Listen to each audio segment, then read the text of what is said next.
Mr. Chocolate Myers, legendary crewman of the number 3 Richard Childress Racing Chevrolet Impala, Monte Carlo, whatever you want to call it. Also available on Sirius. And host. Yep. If you could describe this lunch we had in one word, what would it be? Fabulous is my word. I love it. Look, I talk about things for me are fabulous, and this lunch has been fabulous. I agree. Yeah. Yeah. Delicious, too. Stay for the beans. What? The beans were amazing. Come for the conversation. Stay for the beans. Yeah. And then you'll have more conversation. And now for Dinner with Racers, presented by Continental Tire. with your hosts, Ryan Eversley and Sean Heckman. Placeholder radio sound. I'm a driver. I'm very angry. This is the sound of a driver on the radio during a race. What do you think I should order?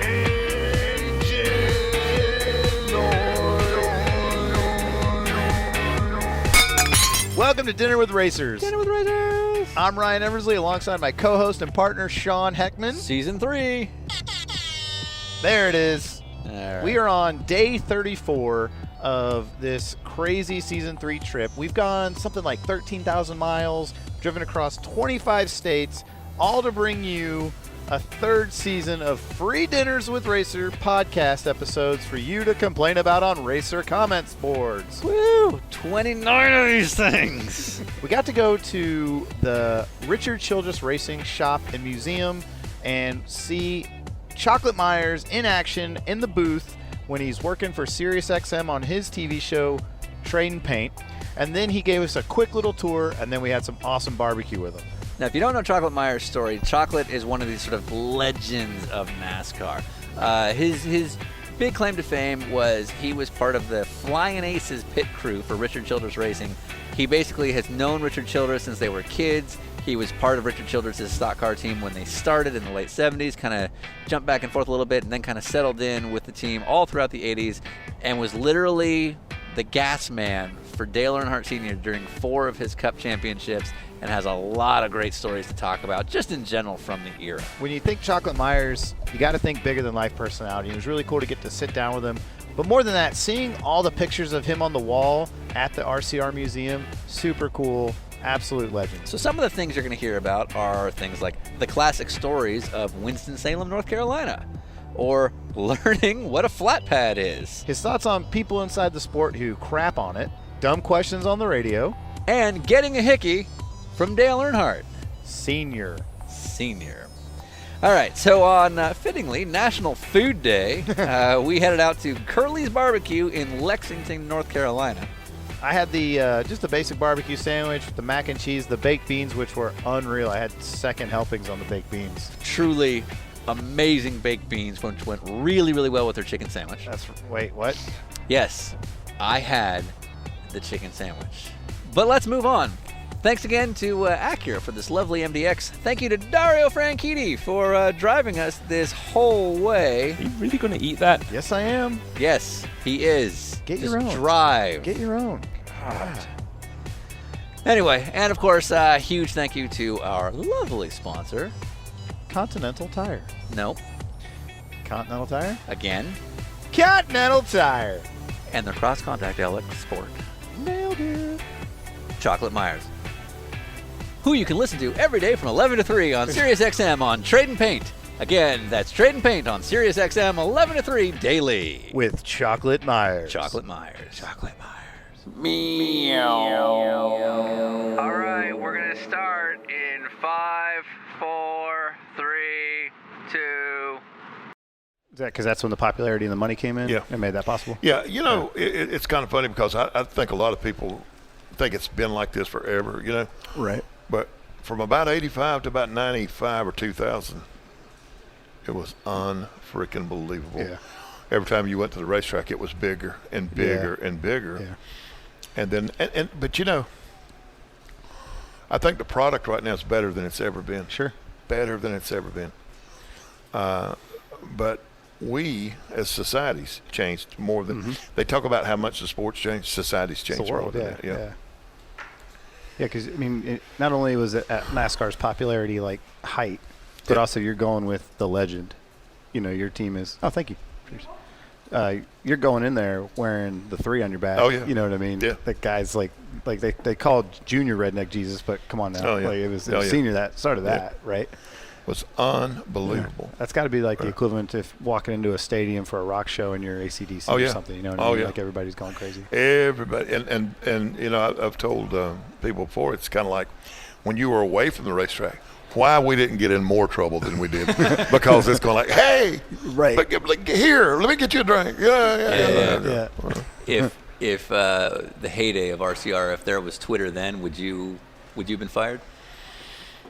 Boy, it'd have been close. Yeah. Well, no, because Childress was one of us. Copy. He was as Copy. bad or worse than we were. You know, I mean, we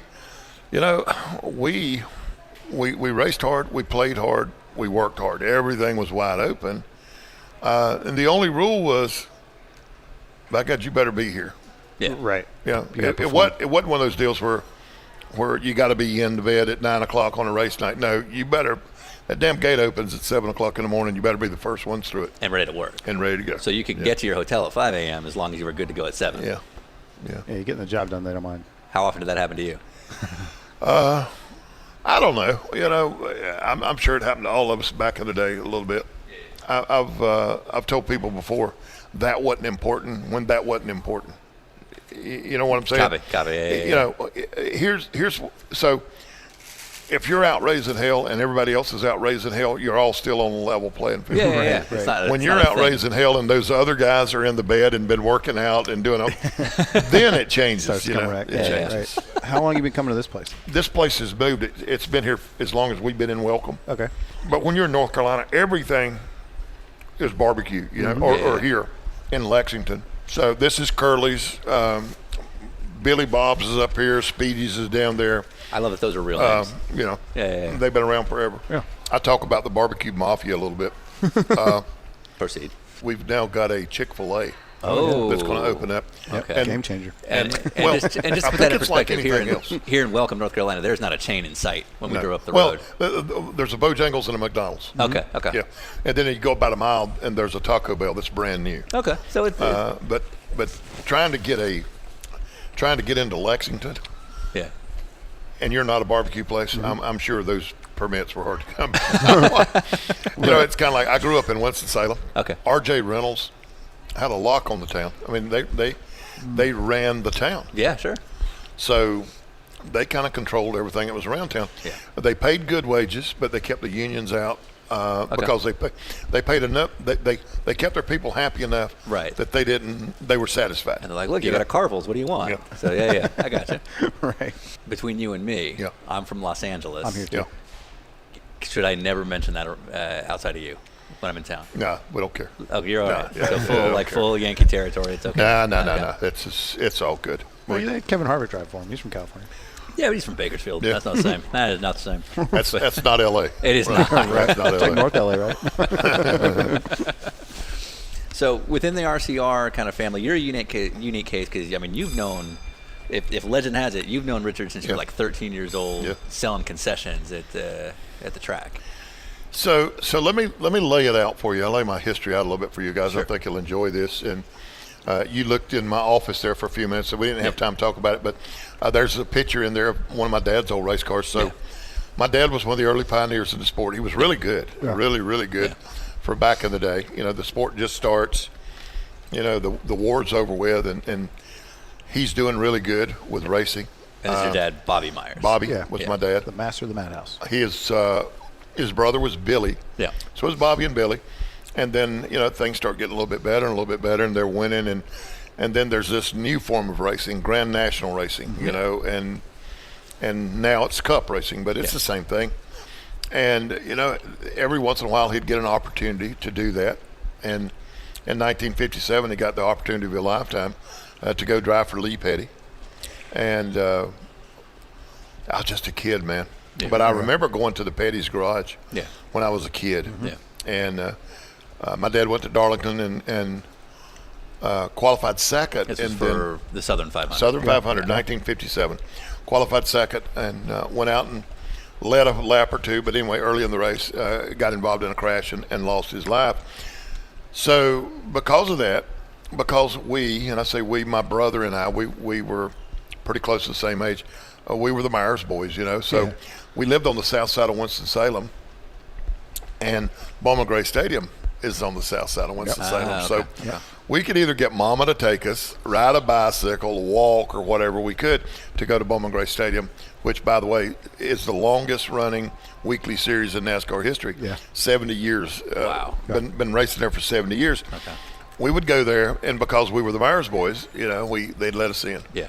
And then we would go in, and by the way, we were just a couple of poor kids. We grew up on the tough side of town and didn't have a whole lot, But we would go there, so we would sell whatever, programs, whatever you could anything get we in. could. Yeah. And then that's where I met Richard Childress. We were all selling stuff in the stands. And you were how old? In Gosh, 57? I was back then, you named it about right, and about 13, 14 years old. Richard's a couple years older than I am. As soon as Richard was able to, he got him an old race car, but you could go racing for $99. Right. They had the $99 claiming division, right? Okay. So It'd be like GT4? So, and by the way, for anybody that don't know this, so you would have an old jalopy and you would race it. If you would spend way too much money on it, then somebody come out of the stands when the race was over and go, I claimed that car. You either had to sell it. Oh, wow. Yeah. Or you couldn't bring it back the next week, right? Oh, wow. So Okay, it kept you from, it kept like- the guy with a lot of money. That's like modern Lemons racing, basically. Yeah. Okay. So it kept the guy from a lot of money to, it kept That was it kind even, of right? And it wasn't like it wasn't a written rule. Yeah. This was just like the rule of the jungle kind of So thing. then the next step was, and it was a fast step too. You went from the claiming division, and Richard got an old modified car. Okay. Matter of fact, it's kind of like the one sitting inside the museum orange up one there. that was in there. Yeah. So Richard got him an old modified car, and then I had an old race car as well. And then Richard decides, and so let me explain NASCAR to the people that don't know. So NASCAR starts in the late 40s, early 50s. War's over. But it wasn't like stock car racing didn't exist in an organized form. Right. It was organized. NASCAR, and then they go from all of a sudden the economy's good, things are better. Yeah. What do? They come out with a convertible race car, right? So NASCAR says, hey, these convertibles are popular, let's race convertibles. Yeah. So they were racing convertibles, and the convertibles lasted, they did their run, well, I don't know, 7-8 years maybe. Right. What's the next thing that comes along? In the late 60s, the pony car, about to the say Mustang, Mustang, the Camaro, the Javelin, the Yeah. Firebird. So Childress has an opportunity then. He says, hey, man, NASCAR starting this new series. I'm going to build me a Camaro. So Richard builds him a Camaro in his carport at home. I'm right out of high school, 1969. So Richard never finished high school. Okay. And one of the things that he regrets to this day, He's done all right. Yeah, he's done We very, drove very well. past his vineyard. Yeah, So yeah, it's all good. Yeah, you didn't go by the house, which is maybe a little more impressive than that. Right. But anyway, I'm right out of high school. He says, "You want to go to Daytona?" Are you kidding me? Yeah. Heck yeah. Yeah. So here we go, 1969. We go to Daytona.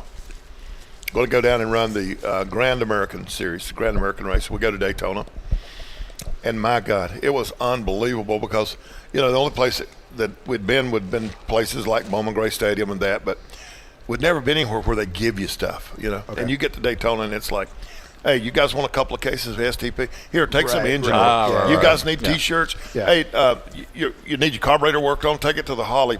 Right. The gauges in your car okay? Oh, you want some cases of spark plugs? Right. Dude, we got so much stuff that we had enough stuff that we thought we were going to be able to race forever. Yeah. Right? Yeah. Raced there in Daytona, 1969. Richard qualified pretty good. They ran the road course, by the way, in the early days of the Grand American. Ran the road course. Something breaks, and he falls out of the race. We load up, and we start home. We used every drop of oil, Right. every can of STP, everything that we could get our hands on to get home because the truck was smoking, it was knocking, everything went wrong. Right. We made it home. We made it home with that old truck, and then Richard gets him another truck. I don't know whether it was a couple of weeks or a month later. I don't know. Next race was Richmond, Virginia. I'm out of school. I don't have anything to do. There you go. Let's do it. Dude, you want to go to Richmond? Absolutely. Absolutely. Here we go to Richmond. Yeah. Going to go have another Grand American race. We Yeah. get to Richmond, As we drive into the racetrack, it quits running. right. Break a timing chain. You need more of those In cases. other words, Yeah. blew up. Yeah, you're Yeah, done. Yeah, right. Get into the racetrack, unload the car, work on the car. We race that day. Richard comes up to me and says, "Need you to do me a favor." "What do you need?" "I need you to stay up here and look after this stuff. We're going to pull it over to this little motel. Right. I got to ride home. I got to go to work tomorrow. I can't afford to lose my job." Richard worked for Douglas Battery, a battery manufacturing company, still located in Winston-Salem. It's a different name now, but Yeah. he got back home in time to go to work. Worked all the next day. Right. Gets off work, borrows another truck, drives all the way back to Richmond. Yeah. Gets in there about midnight. Yeah. And we load the truck with the car on the back of it, on the back of the other truck. Drive all night long to get home because, once again, he's got to go to work the next day, right? Yeah, yeah. I told this story forever and ever, and a lot of people found it hard to believe, didn't believe it, or whatever reason. When we built the new race shop, we got a little wall in there kind of showing you the beginning of Richard Childress Racing. And Richard's wife, Judy, found a picture of us backed up into the front yard in a ditch so we could unload the truck with the car on the back of it on the back of the other truck. So that's kind of the way it started. Now, while I'm on that subject, I'll share another one with you that you guys are racers and you'll love this story. And by the way, my stories, when I tell you something, write it down. Take it to the bank. It's the real deal. Yeah, absolutely. I don't do. This is not a story that somebody told my brother's cousin's Right. third Right. grade teacher. Right. This is You know, direct so from them. anyway, during that same time, there were three guys that were driving together, kind of running together: Richard Childress, Ernie Shaw, and Bobby Fleming. Right? All had Grand America cars, all from pretty close here together. Okay. So we tried to do a lot of things together.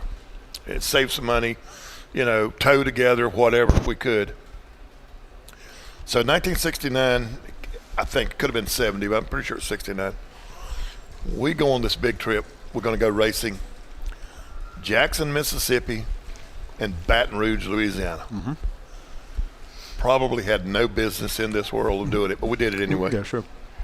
So we go down, and so Richard Childress, Tim Brewer was helping Richard. I was helping Ernie Shaw, and Bobby Fleming had a guy named Mike that helped him. We get to one of them, and Bobby crashes, and he driver's side to the wall, knocks him out. Okay.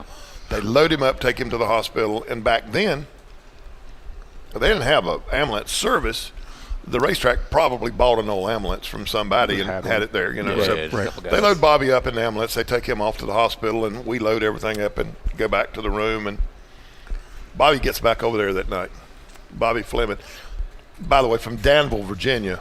Yep. And Lovely town. if you've ever talked to somebody from Danville, We go there every year. you run the we racetrack, race- right. VIR, yeah. So you run it. You're talking about the people from Danville, Virginia. That's right. You know, they've got a strong accent. Bobby gets back over to the to wherever we were staying, and Bobby says, "Where are we at? We're in Jackson, Mississippi. How did we get down here?" "Bobby, you drove us down here."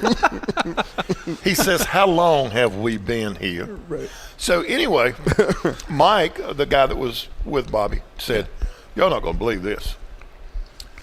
We had to stop on the way to the ambulance, on the way to the hospital with the ambulance, and get $5 worth of gas." No, I told this story, guys, forever. Right. One of my favorite stories. It's been maybe 10 years ago now, maybe a little bit less, but my wife and I went over to Greensboro, North Carolina. We went for one thing, but while we were there, they were having a go-kart race in the other part of the As building. you do. Yeah, yeah. Bobby Fleming had his grandkids racing cool. go-karts. Yeah, Cool. Okay. We walk out of the place. Dang, I run into Bobby Fleming. Yeah. I said, "Bobby, when I tell my racing stories, I want to make sure that they're accurate." Authentic. Sure. I just told Bobby the same story I told you. "Am I right?" He went, "Well, you left one part out." I said, "What did I leave out?" He said, I had to loan them $5 to get the gas. The dude in the back. So yeah. So anyway, that was back in the day. Yeah. How do you do on his impact test? Right. Impact test. Yeah. Right, yeah. Hey, how many fingers am I Yeah, holding? exactly. Yeah, that was the impact test. Do you have $5? Yeah. Yes, you're So fine. You're good. Yeah, get out of here. So later on, Richard, the Grand American thing it lasts for a while for Richard. He builds him a race car. He's going to go Grand National Racing later that year. By the way, this is one of the most important parts to the story. Later that year, he went to Talladega, going to race the Grand American cars on Saturday. Raced on Saturday, and remember that's 1969. That's the boycott. Yep. And Bill France comes to him and says, "We're going to have a race tomorrow. I want you guys, if you will, stay." Richard's one of them that decided to stay there and race. So they raced. To make sure they had a race, they raced the big cars and the little cars together. Sure. Yeah. I couldn't imagine how that would work today. Right, yeah. But back then, it's what they had to do. So that was the beginning of Richard Childress Racing. I went off and did some other things, and Richard raced for a while, and we were still friends, and I'd run into him every once in a while. And my cousin, we raced together back in the day a little bit. Mm-hmm. Anyway, went off to try to make a living, and then in the early 80s, sitting at my mom's house watching a recorded race on TV, which was dang near unbelievable. There was nothing live every once in a while. Yeah. It was all like wide. I world remembered sports. watching that race. Yeah. And I remembered seeing Richard and Tim Brewer and some of the other guys. And I said, this is what I want to do. I want to get back into racing. What line of work had you gone into?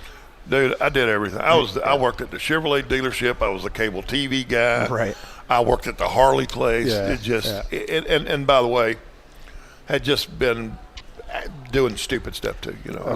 I went through the biker thing. I did the whole okay. thing. Right. We'll explain this later, I promise. But did you work at any sort of mill? I've never worked at a mill. Okay. Yeah, no. Okay. Well, but there we'll are get plenty to that of them later. here. I like how he said it with so much authority. Yeah. I didn't do that. Yeah. We'll explain that later. Yeah. But okay. So I decide I want to go back racing. Yeah. So I go to Junior Johnson. And Junior likes to tell this story because Junior says he's responsible for me working at Childress. Okay. It kind of is. Yeah. I go to Junior's, and I'm a little bit nervous, man, and I go up there. Because, see, back in the early days, they ran at Bowman Gray Stadium after my dad dies and my uncle passes away. Yeah. At Bowman Gray Stadium for years and years, they had the Myers Brothers Memorial Race, Right. which was a Grand National race, a cup race at Bowman Gray Stadium. Yeah, so cool. So we were kids going over there. So, my mom and we all came down to present the trophy. So most of the people knew who we were. Yeah. They were good friends of my dad. So Right. I remember going up to see Junior, and I said, Mr. Johnson, I don't know whether you remember me or not. Bobby Myers was I remember you. And I said, I really think I want to get into racing, and I know that you're starting a new team and everything. He said, well. And you're like late 20s at this point? I don't know. I'm 30-something then. Okay. Because, see, I'm an old guy, right? We'll get into that too. Yeah, But all right. we don't believe it. Yeah, So anyway, he says, well, he said, I've got everybody I need right now. He said, but I'll tell you something. He said, you want to go down there and see Richard Childress? He said, I believe he's going to make something out of that place. Okay. And so I went to see Richard. I did not know it at the time, but Richard told me years later. He said, I never planned on hiring a friend or anybody or a relative again. It don't seem to work out like that for business. But anyway, I walked in the door at the right time. Perfect timing. Richard, do you need any help? No, I don't need any help at all right now with the race car. But I tell you what I do need. I just bought a bunch of machinery that was in a machine shop that burned down. I'm going to clean it and fix it and resell it. Would you be interested in doing that? It's not here.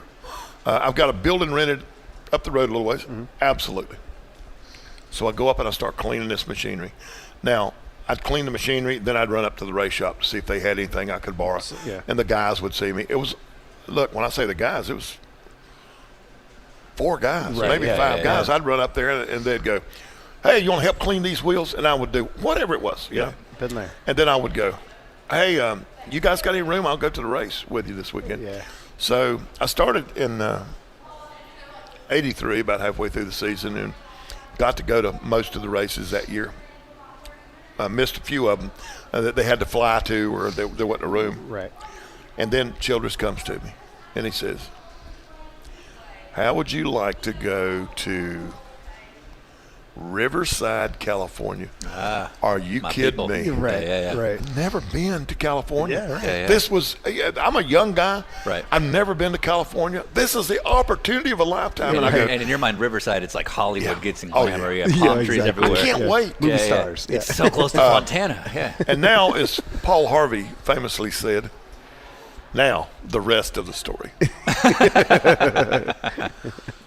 I got this new truck driver that I don't know that well. Yeah. Yep. I need you to ride with him. Yeah. I rode, not drove, rode Road. in a tractor trailer to Riverside, California, Yep. We understand this. Yeah. and back. Yep. Nice. Went out and raced out there, and I got back, and we were had already made the deal with Dale Earnhardt to come back to Richard Childress Racing. Ricky Rudd was driving the car at Riverside.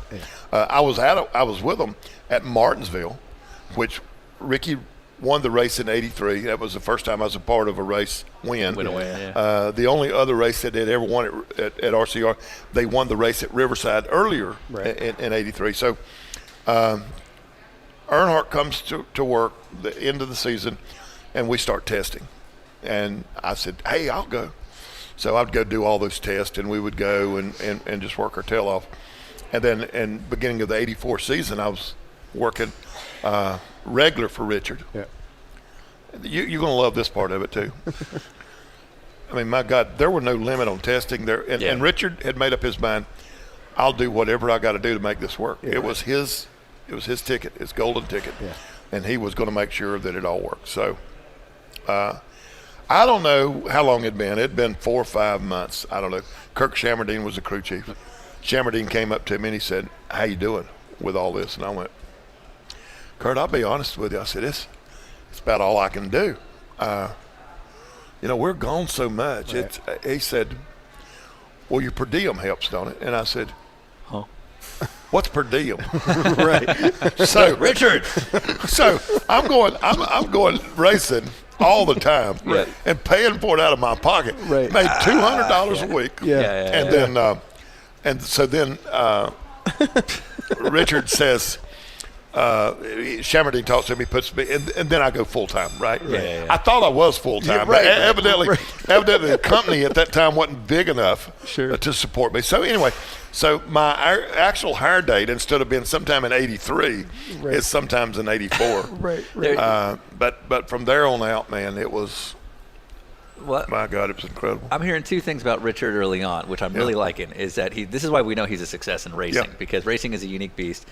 When he first got started, he was already conning and borrowing things to make it all work. Right. Yeah. And then he was hosing his friends. So, that's the only way to succeed if you want to be in racing. I get it. So I'll tell you this, and this is pretty important as well. Sure. I remember going to Daytona in 1984 and walking into that racetrack at 7:03, 7:05. They opened whenever at the gates 7. open, yeah. And walking into that racetrack and walking around that corner, and there stood Richard Childress. Ready with you guys. He said, well, yeah, he was there, Yeah. but it's what he said. Next time that gate opens, if you're not the first ones to do it, I'll fire every damn one of you. Yeah. I'm going to make this work. As the last time I was late. Yeah. And it wasn't really 3 minutes. You, Yeah, wouldn't, right. you wouldn't even call that late. Yeah. Right. But I understood it. Yeah. Yeah. Principle. And he was that guy. He was that guy that was at every test, that was with us every minute, that was under the hood, that was under the car, that was changing the gear, that was doing the spark plugs, that whatever. Because he knew that he had to do that or it was not going to work. Right. He had Dale Earnhardt, that they had made this agreement, in the early 80s when Dale came over and raced a half a year, that they wanted to race together again. So he made that deal. Oh, by the way, Earnhardt used to come in here too. Hey, So that's cool. that's one There we reason go. I shared that with you. Yeah. So he did it, man. He I went to a big deal one night, one of these big parties where all the money folks come in, and I heard one of those guys, very wealthy guy, tell this story. And I've stole that story because I've told it about Richard Childress before too. And the guy told the story. He said, I grew up, I was the son of a sharecropper. Grew up down in Mississippi, and he said, and we lived in a little house, man, on this big ass farm. Mm-hmm. He said, and that man that owned that place, he said, I grew up hating that guy. Hated him. He said he had so much and we had so little. Right. Yeah. He said, after I was gone and away, I realized if it hadn't been for that one guy, we'd have starved to death. Right. Yeah. Right. So that guy that had it all, because he had it all, we were able to survive. And look, I look at Richard the same way. Man, he has been so successful, but nobody gave it to him. Right. He had to get out and work for it. So I think that what he's been able to accomplish has been unbelievable. Whenever you can describe it, if he's at the gate with you guys at 7 a.m. on the dot, and if he's there changing spark plugs and getting underneath the car, this isn't his only job. I mean, he's got other stuff that he's working on. He's getting the whole thing funded. I mean, that's Yeah, but he was, and look,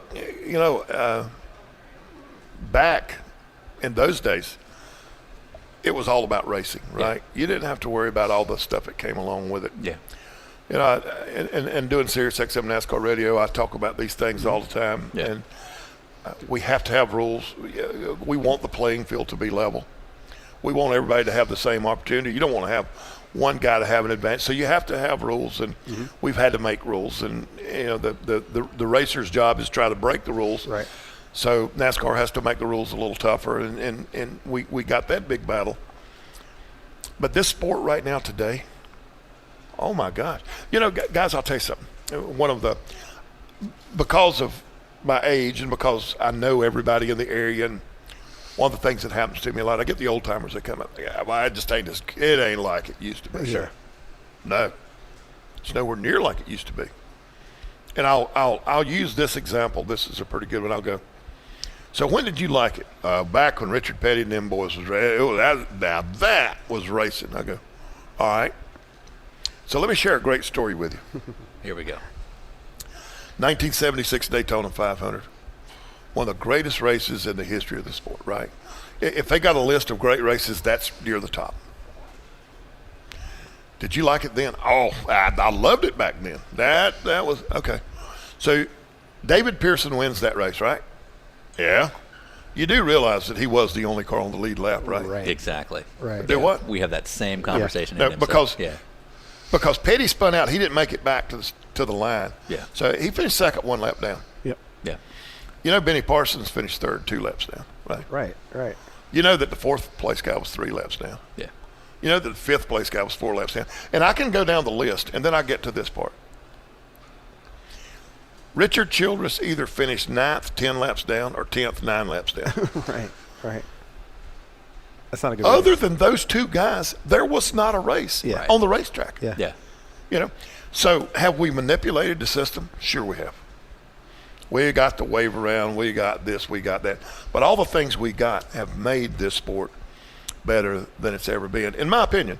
And then now we got the playoffs. We're relevant, man. Yeah. Right. We're relevant. Yeah. Do you know Alex Bowman well?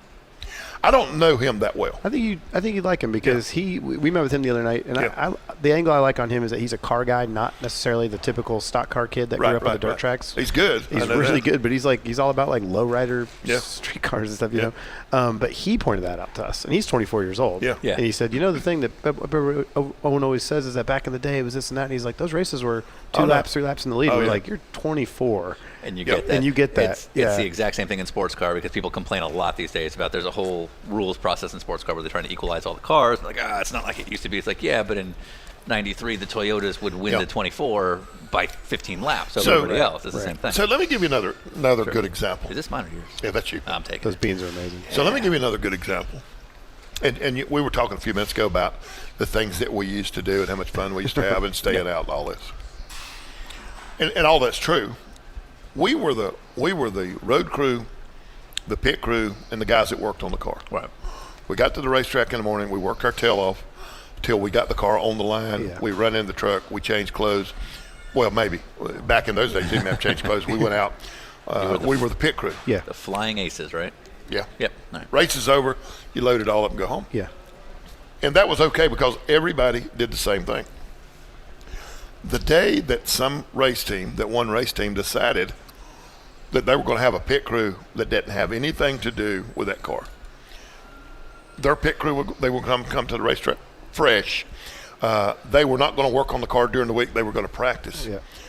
The day that happened, everybody had to do the same thing. Yeah.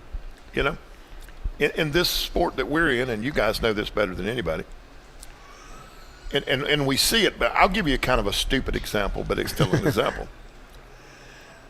If Richard Childress Racing today invented a lug nut that saved a second on a pit stop, Right. and that lug nut cost $100 a piece, and right now they're $1 a piece, Yeah. and we used them, everybody else would have to do the Immediately. same thing. Definitely. Yeah. Yeah. Or they'd get their butt kicked. Absolutely. You know, so therefore that's where the rules come in to try to make the playing field level for everybody.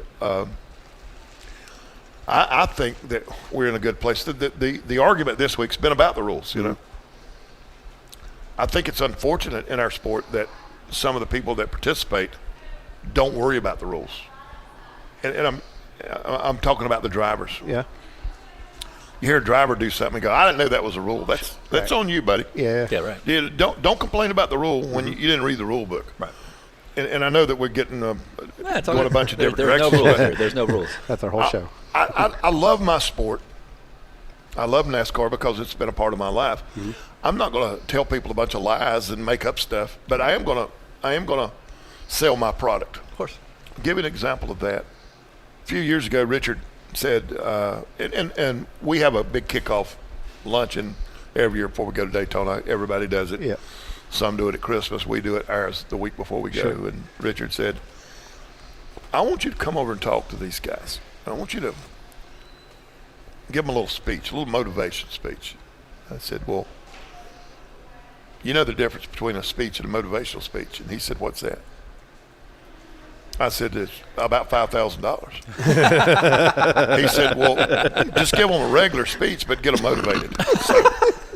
So Wheeling and dealing. I like it. Saved him a little money. But here's what I said. And I think this works with NASCAR. It works with ARCA. It works with sport. It works across the board. I told our guys, I said, if I didn't work here and I worked across the street at the grocery store, okay, and by working at the grocery store, I'm driving my new truck, I'm making those truck payments. By working at the grocery store, I'm making a mortgage payment, I'm saving some money to send the kids to school, right? And if every time somebody walked in that grocery store, I told them the meat was tough or the produce was stale, you know what's going to happen? They're going to quit coming to that grocery store. Right. They're not going to need me anymore. Yep. And I'm going to lose all those things. Be hard to put food on the table. Yeah. Why are we, the people that are on the inside of this, the guys that are doing that same thing because of racing? They have a mortgage payment. Yeah. They're paying their truck. They're sending their kids to school. And somebody asks them about racing, and they go, I don't like it anymore. It just, come on, guys, really? Yeah. Yeah. You know, I think that a lot of us in this business have been the worst salesmen in the world. Once again, don't get me wrong. I'm not trying to sell a product. I'm trying to tell you the product that we have for sale, what it's like. Not making stuff up. Have you ever seen an IndyCar forum? No. You don't. You will lose your mind. Yeah. You will really not like it. No. Yeah. Well, it's bad enough sometimes when I get around some of our guys, or not Yeah, our yeah. guys, I'm talking about the NASCAR guys that'll complain about this, that, and the other. You know, so I'm not that guy. I'm the guy that every once in a while says, stop a minute, let me explain to you why they did do this. You know, so And you're more qualified than anybody. I mean, at 10 years old or however old you were, Yeah. you know, you had a very significant family change with losing your father. I mean, how was your mom When you decided you want to get back into the sport. Yeah. So I had to do a deal a few years ago, and they would give me some kind of an award, and I got up there and I said,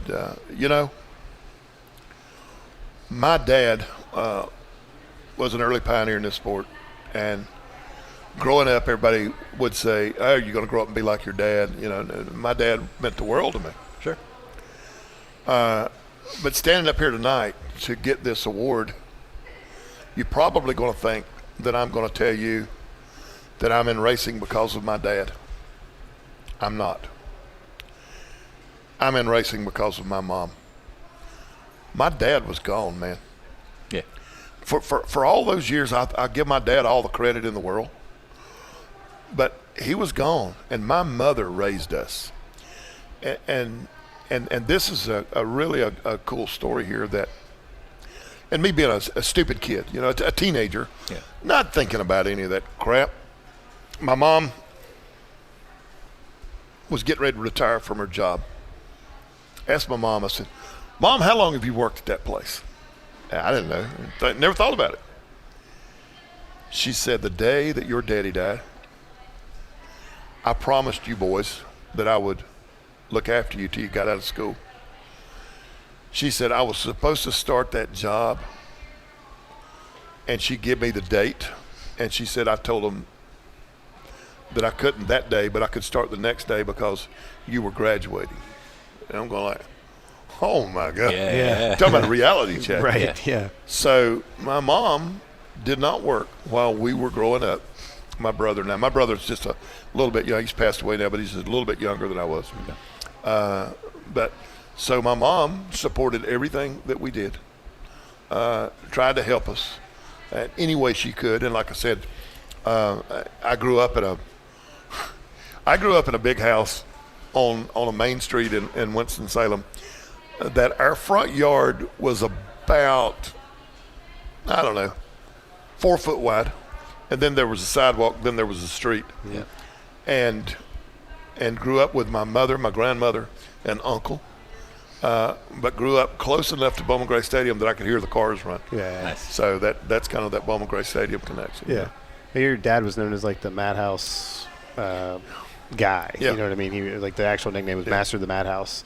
And what's the relationship to Bert and Jason Myers now? Are those your nephews or your cousins? Second cousins. Second cousins. Okay.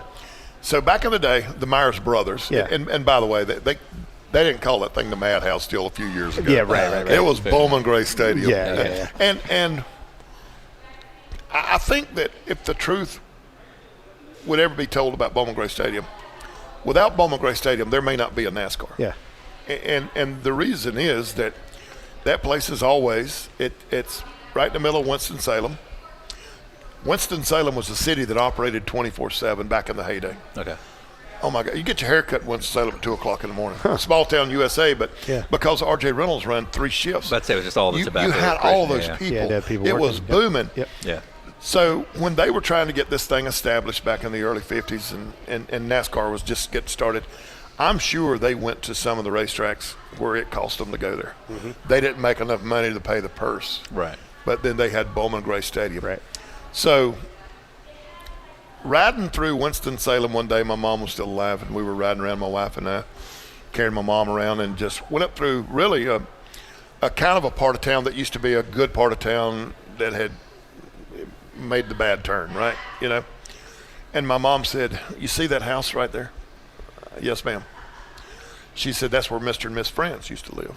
"Really?" She said, "Yeah." She said, "I would have to bring your daddy up here if he needed some money to get the race car ready." Oh, Really? okay. Mr. France would always help him whatever he needed to fix the car because he was the show, He needed right? in the show, right? He was the show. Yeah. So they raced over there at the Madhouse for years and years and years. And then we fell in there after my dad. They had the Myers Brothers Memorial Race. We were a big part of it then. And then here comes my cousin Gary. Gary raced over there. Mm-hmm. And then here comes his boys, Bert and Jason. Right. So right. we've all been a part of it. Yeah. And it's it's one of those places, man, that still it amazes Still has me. it. It's incredible. Yeah. That's awesome. Do you yearn for some of that stuff when you go to like some of the newer tracks that are out there? Fontana's a bad example, but No, not really. Look, I try to tell everybody I'm a traditionalist, but I'm a realist. sure. So we're going to race in Martinsville this weekend, and Martinsville has 2 races a year, and they're pretty happy with that. Maybe they do a little. They run a late model race up there, but they don't have to do something every day. I use Fontana. I use Charlotte. I use some of these tracks. Yeah. So Fontana out near LA. Think about this. Think about how much it costs to build that place when they built it. Absolutely. They got to operate that thing. Yeah. So then I shift over to Martinsville, and I got to go. So they had to have that place paid for in 1954. Sure. Right. And I know that's an exaggeration, but the thing about it is small town USA. The property there was they didn't spend millions for it. Yeah. Right. And I love it. I love to go to Chicago and go to Wrigley Field or absolutely. Oakland. It's that same. But then same again, kind I of also love to go to, well, heck, Daytona, what they've done there. Right. Yeah, it's crazy. What they've done at Charlotte. Look, guys, I'm more than excited about the road course at Charlotte. Yeah. Yeah. Somebody's, here's the stupidest thing I heard. So they went and practiced there the other day, and somebody said, well, I heard it's only a couple of passing zones. And I went, okay. So let me ask you this question. Because you run in 90% of the old racetrack. Yeah. Were there no passing zones before? Right. And now with the road course you got 2? Yeah. And then I added this part too. I work for a guy that all zones were passing zones. The middle of the backstretch was a passing zone if he could get to you, So I think that our sport is, I'm the excitement and drama guy, man. Yeah. And I understand it. Yeah. We started racing at Eldora. How cool was that? Yeah, we did the awesome. All-Star race. How So cool awesome. was that? Yeah. And I think things run their course a little bit, I think to go there and run a road course in the chase or in the playoffs now, we got to give it a chance. Sure. Yeah. I think it's going to be awesome. I think it's a great idea. 100%. Yeah. So we got to hear some Earnhardt stories, but I want to establish something real quick because it drives me insane. You are 70 years old. Yeah. How is that You possible? just You told us do that. not look Right. 70 years old at No, all. 52. Well, Yeah. I'm not quite. I'm going towards 70. I just had a birthday. I'm pretty proud of the fact that, well, I don't act it either. You know what I mean? That probably helps. Because I ride the bicycle. I like Right. that. I told you guys that. Yeah. I started. My daughter asked me the other day. I told her. I said I want Thank you. to do this all I can and try to get decent with it. Sure. Are you that guy that like you find a new thing and now you got to be an expert at it? My wife kind of asked me that thing too. She said, "Is this a fad?" I said, my mother could not walk when she was 75 years old. Just her health would not let her walk. And I said, I don't want to be there. I want to. I do this because I enjoy it, but I do it. It is my exercise. Yeah, I get you. But I told my daughter, I said, the day that I turn 70, I want to ride 70 miles. Now, I don't know if I'm going to make that or not. I'm up to, I can do 20 now, When's maybe your birthday? 25. But I told you guys, I'm cheating a little bit now. Yeah. Guys, the e-bike thing is just fabulous. Yeah, super cool. I never knew that. I'm 12 again right now, right? Yeah, exactly. Yes, it is. And so you, once again, you got to sell yourself. Okay. So here's my selling point. So because you tell somebody that you've got an e-bike and they go, you're cheating. You don't even get any exercise. And I go, no, you get more exercise because you can go twice as far. Right, you'll go I think that's how Earnhardt talked himself into getting a jet. Okay. You wanted a racing story. So, things were getting good, and we went back in the day. Childress got a jet, and I remember Earnhardt. That's the stupidest thing you can do. Yeah, right. You got any idea how much it's going to cost you to? This thing will use so much fuel. I mean, Earnhardt had every excuse, every reason that you shouldn't do it. I think we were in Phoenix. Earnhardt, he had his own plane then. He had a King Air, a turboprop, and we had, can't remember which one, I don't even remember the name of it, but anyway, Richard had a smaller jet. And Mike Collier was Dale's pilot. And we were sitting out there talking, and Dale said, Mike, how long is it going to take us to get home when this thing's over with? And he said, we're going to have to stop. We'll land in Kansas City to get some fuel. He said, how long is it going to take Richard? He said, when we stop in Kansas City to get some fuel, Richard should be at home. That's all it took. He said, you go next week and you try to find us a jet. Yeah. Nice. So now we've gone from, do you know how much a jet's going to cost, Right. how much fuel it uses? Right. So he had to sell himself, and then here's his new theory. Well, I know it uses twice as much fuel, but you get there in half the time, so it's the same thing, right? Now, I don't think any of that is true. Wait a second. Yeah, I don't think any of that is true, but that's kind of the way you sell yourself. So I go back to what I said a few minutes ago on the e-bike. I do believe that now I will go places that I wouldn't go before, and I am getting a lot of exercise, so I like it. Yeah. It's fun. Yeah, because when you told us you were 70, we were like, Yeah. what? You don't No, look it at because all. Sean looks like How 6 and old do 5. you think I am? Oh, dude, I'm the world's worst. That's okay. I'm not going to judge you. Well, I'm 33. Yeah. He's 33. Yeah. Yep. This is an ongoing question that we've asked, and we've gotten a variety of answers. Yes. For whatever reason. How old do you think? I won't get upset. You're 42. Damn. It's a pretty common Yeah, number. We're yeah, good. Bowman you're said close 42. enough. Yeah. 38. But I also haven't Yeah, shaved. okay. Yeah, and retired. Eddie Gossage thought he was 50. Close to. I was like, you're 48. Yeah. This is last So you year. want to hear a Gossage story? Yes, we Gossage do. got Gosh mad. Always. darn right. Always. Gossage got mad at me back in the day. Gossage got mad at you. Oh, yeah. Okay, here You we crash go. a dirt bike or something? No. So they build a new speedway there in Texas, right? And I couldn't wait to go there. Could not wait to get there. But remember what happened first race. It rained for 2 weeks before we got there. The construction was still going on. Right. It could not have been at a worse time. Nothing was going right. Bruton was in the parking lot directing traffic, you know. But I had talked to some people and told them how excited we were about going. That the people there where we stayed were wonderful. Mm-hmm. It was all great. And then I said something that I probably shouldn't have said about the racetrack, because I told everybody, I said, you know, everything's bigger in Texas, right? I said, do you know that tunnel that goes under the racetrack is the longest tunnel in the world? And somebody said, how do you figure it out? I said, it took us 3 hours to drive through it. and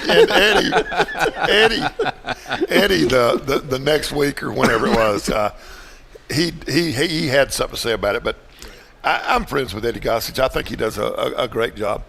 You know, I want to tell you something. It is so different from being on different sides of this sport. You know. Yeah. When we were in the business of racing, and those dang media people were always in the way. Yep. You know, you didn't want them there. You know, and then you realize without those people, we're not racing. Yeah. You know, I know I go from where we're at now to back in the day. I told somebody on the radio, I said, you know that I would imagine before Bill France ever had the first NASCAR race, he called the newspapers and said, can you have some people out there? Right. Yeah. You know, the folks have got to know about it. Yeah. Once again, it comes to selling your product. So Right.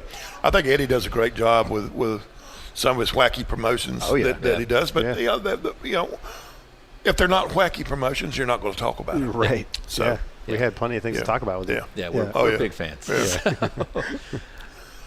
All right, got to ask the hard questions here. Yeah. Have you seen the ESPN movie 3? Yeah. What'd you Are think? you in it? You know, you got two movies, right? You got the one that ESPN did Yeah. that was more fiction than fact. We've been making a lot of jokes. We're going gonna to get along fine. We're good. And then you got the other one, which was a documentary, which Right. was, Yeah, sure, was sure. the real deal. Yeah. But that's serious stuff. That's not what we're about. Yeah, we're not about that. Did Dale Sr. ever look at you Yeah. and say, I'm going back to that milk chocolate? I never remember Dale saying that. Okay, weird. I never remember that. I do remember a lot of things that, and I'll get to some of the wacky stuff in a minute. Okay. We were talking about the airplane.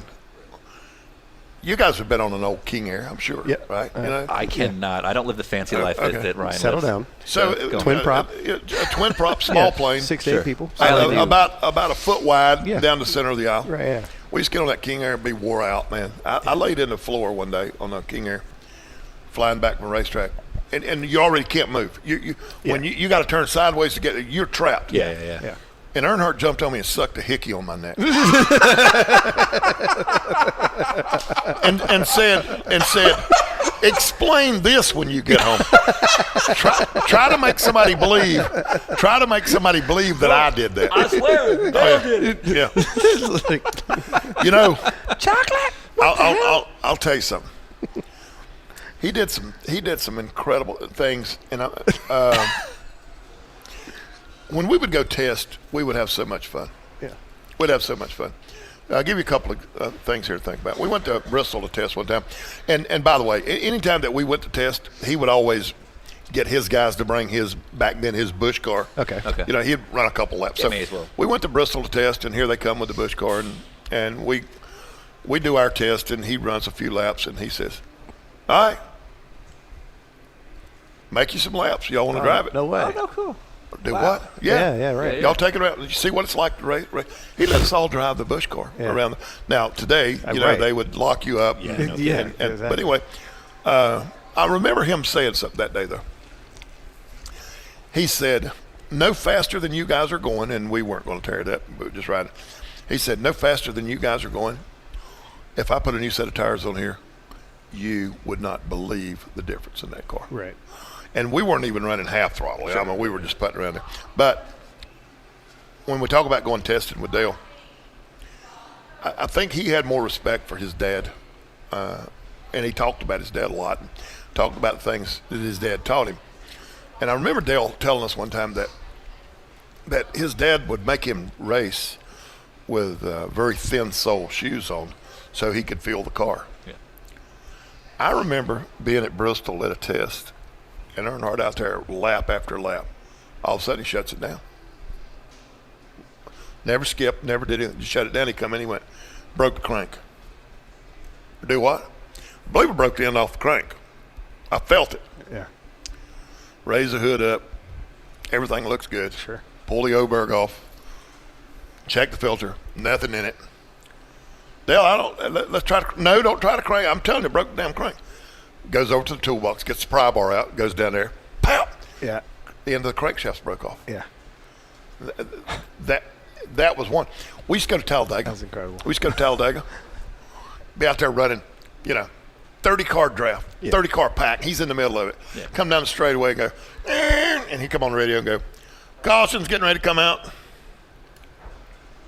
Buddy's blowing up. I smell it. Right. Yeah. Another lap, friggin' smoke's rolling. Somebody's blowing up. So he was that good at it, and we just had a hell of a good time. Right. Right. Even though he put a hickey on my neck, I forgave him that later. Oh, I tell you what else he did too. Superstitious. Okay. You want some? I shared this with Darrell Walter not that many years ago. Old Dale was really bad about that. Daytona, the night before the Daytona 500, we were in the lounge early, in the lounge where we were staying at. He comes in, he's, come here. So every year we'd win a championship. Earnhardt have knives made up, Okay. 19 whatever, Nice. Okay. Yeah. champion, and he'd give them all us, and he'd carry some for his buddies and stuff. He showed one to Darrell, and the knife deal. If you hand it to somebody open, Right. they got to hand it back to you open. If they hand it to you closed, they got to hand it back to you. Whichever way you hand it to them. Right. It's got to come back. If you don't, if they give it back a different way, it's bad luck. You're hitting a button. You have no idea the button you just Okay, hit. so he comes over. Listen, he comes over. He goes, "Y'all not going to believe this. I handed Darrell my knife to show him. He closed it and gave it back to me. He's going to have bad luck." Guess what I heard the next day? We won the Daytona 500. Oh yeah, he's doing the icky shuffle. Darrell won the race. Yeah, that was one of them. Did that. Oh yeah, I'll try to think of some more. But he was. Was the Waltrip thing real? The rivalry? Yeah, 100%. yeah. When he wrecked Darrell, or Darrell wrecked him, or the big battle up at Richmond the year that we had the crash. By the way, if I'm not mistaken, that's where the verse inside the car started. I know that Stevie was so mad she could have. I was standing there with Dale when the race was over with. She came over there. Oh, she was mad. Yeah. But they were racing pretty hard, Yeah. and Dale turned him, at the end of the race. Now Darrell had beat the back bumper off that car earlier, Yeah. but that anyway. We got ready to leave that racetrack that day. We did. We all thought it was funny. We were a bunch of rednecks. I remember leaving the racetrack that day, and we were all loaded up in the van. Now Dale was already gone. We were leaving the racetrack that day, and we saw some race fans, a bunch of guys. Yeah. They were coming across the parking lot there at Richmond with the hood off of that 11 car. Okay. Nice. And we stopped and opened the van door up and showed them that we were. They were chasing us. They were chasing us. But that one was pretty cool. But and look, he can go there to make friends. Sure. Yeah. Did he do some things he probably shouldn't have done? I'm not going to say he did or didn't. I mean, they called him the Intimidator for a reason. Yeah. And he gave them a reason to think about it. Yeah. He was a guy that he was like, and guys, I don't know whether you remember Big Rick Sutcliffe, pitcher.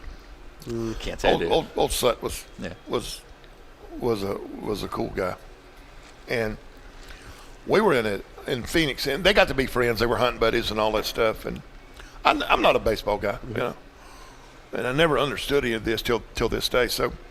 We used to, back in the day, Dale would park his motor coach over here, and then Darrell would have his. It wasn't like it is today. They didn't have a place. They all parked together, right? And I often wondered why Dale didn't associate with them or hang with them or anything else, and he just didn't. But I remember going to Phoenix, and Sutcliffe was out there, and they'd all been out hunting or whatever, and I saw Sutcliffe. I told him, I said, dude, you know who else is here? And I told him some more baseball players that was there, and he went, I don't want to hang around those guys. Huh. I said, really? He went, no, they're hitters. I'm a pitcher. Right. I said, what does that mean? He went, I don't want to be friends with somebody I may have to hit with a baseball one day.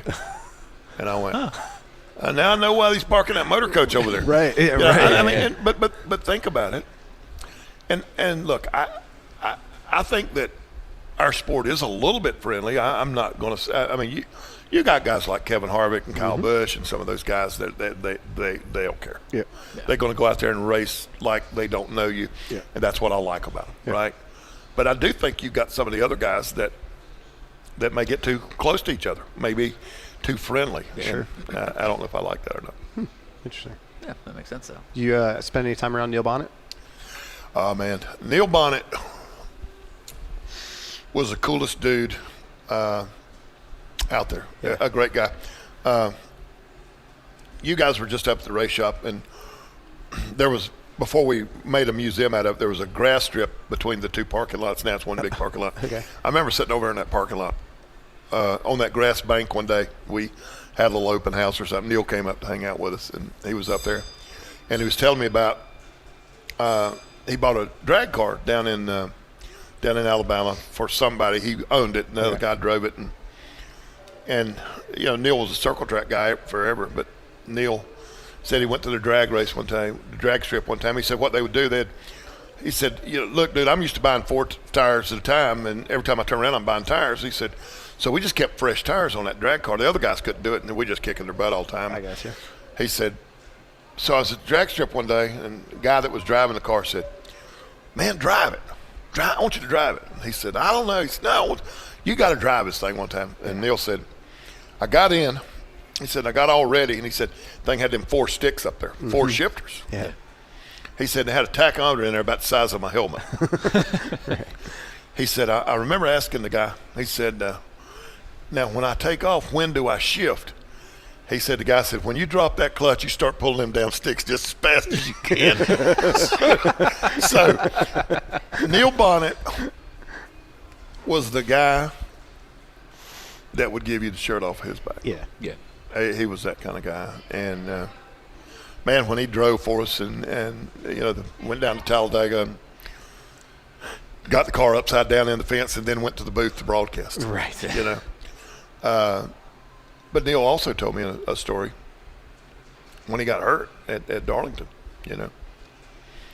It took him a while to get over that. And I don't know if he ever got totally over it. He lost his memory, and he was with the Wood Brothers, and like it is now, those guys have company cars to drive, from factory cars. And he said that it had been a long time after that race, and he was talking. He said that the guy wanted to know where their car was at. Right.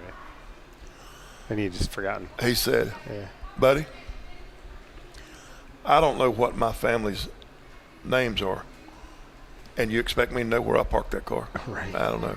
Yeah. So that's how serious that was. Yeah. And that's not a, Jesus. I mean, that's, but Neil was unbelievable guy. Unbelievable. Dear friend. Yeah. Dear friend. Now, according to the movie 3, Yeah. Neil and Dale met when Dale was running fully suited out of a racetrack, and he pulled up in a truck Through the woods. and Neil pulled up also in a race suit and said, "My name's Neil Bonnet." Is that how it went, you think? I don't think that's how it went, but I will tell you this. There was always 2 races at the racetrack, the race on the track and the race to get out of the racetrack. Yeah, fair enough. right. And Earnhardt had it down to a science, man. Look, Earnhardt could be at Talladega in a lead draft running 200 miles an hour, coming through the tribal going, Teresa, don't look like we're going to win. Go ahead and get the car ready.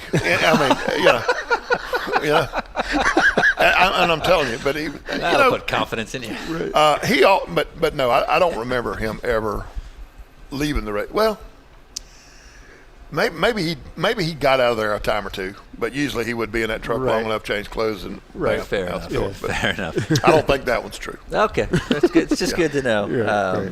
Yeah, Not to get too serious, but Neil's accident in '94. I mean, obviously there had been on-track accidents like that during your time, but was that kind of the one that first really hit close to home? Yeah.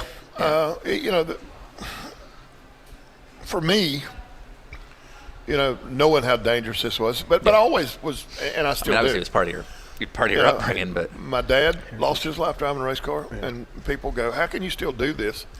I can do it because my dad was doing exactly what he wanted to do. yeah, Neil was doing exactly what he wanted to do. It still hurt. I mean, we remember that day, and all of us going over to the truck, and they told us, they brought us over and told us, and we went to that funeral down in Newrytown, Alabama, and it's tough to do that. It's tough to do that, man. It really is. It's hard to do that, but we've fixed this thing, man. With and I think in the time we live in today, it has to be fixed. It's bad for business. Yeah, we'd be out of business Yeah. if you were hurting people. So Yeah. I think that they've done a really good job with that. Did somebody else get hurt? Sure, they will. Yeah. It's dangerous. Yeah. But they've fixed it a lot. And I think Dale Earnhardt probably had more to do with that than anybody. Of course. He was Superman, and Superman lost his life, and they had to fix it. Yeah. If you don't, do you mind us going there? No, All right.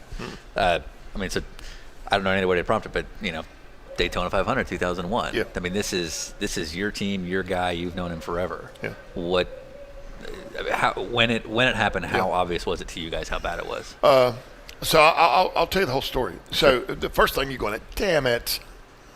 Where are we going to finish? Right, because you're Are like, we going to finish on the lead you're lap? How many third, cars you're are on the lead lap? Yeah. How are we going to come out? Where are we going to be in the points when we come out of here? right.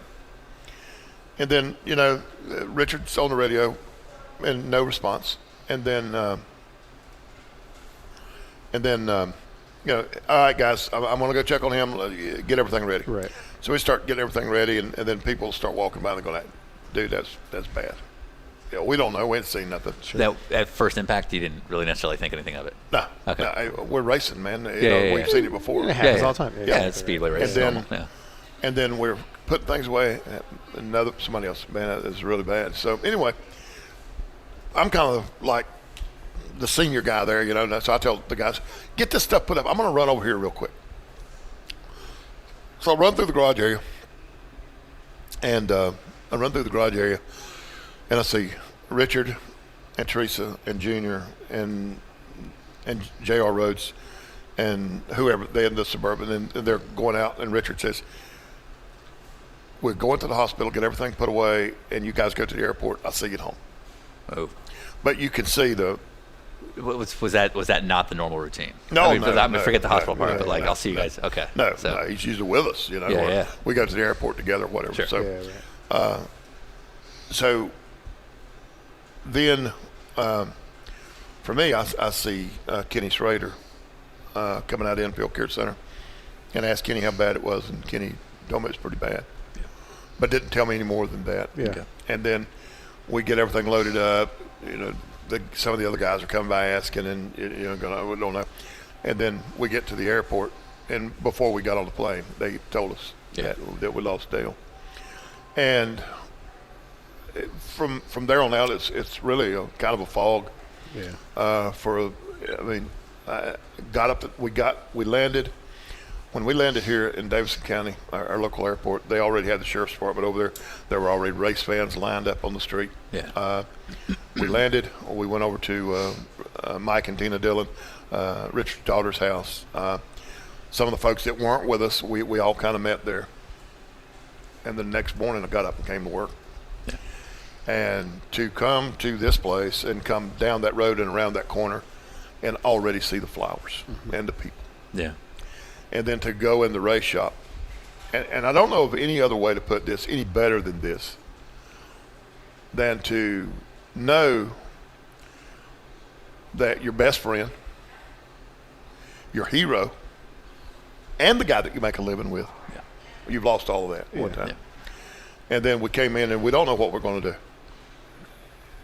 do. It was one of those times that you realize, never thought about it. Got to have a plan, got to figure out what to do. And then for me, and I've told this before, the hardest thing that I think I've ever done.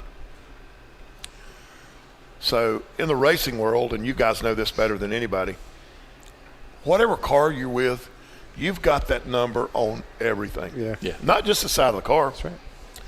It's on the toolbox. It's on the tools. It's on the wheels. It's on the jack. It's on the jack stands. It's on everything. We wrapped our MDX like my race car. We had to take those threes off of everything. Yeah. So remember, we went from 3 to 29. That's right. I was the guy that took care of all the wheels and stuff back then, and the pit equipment, stuff like that. Take a 3 off of a wheel, go outside and cry for a while. Yeah.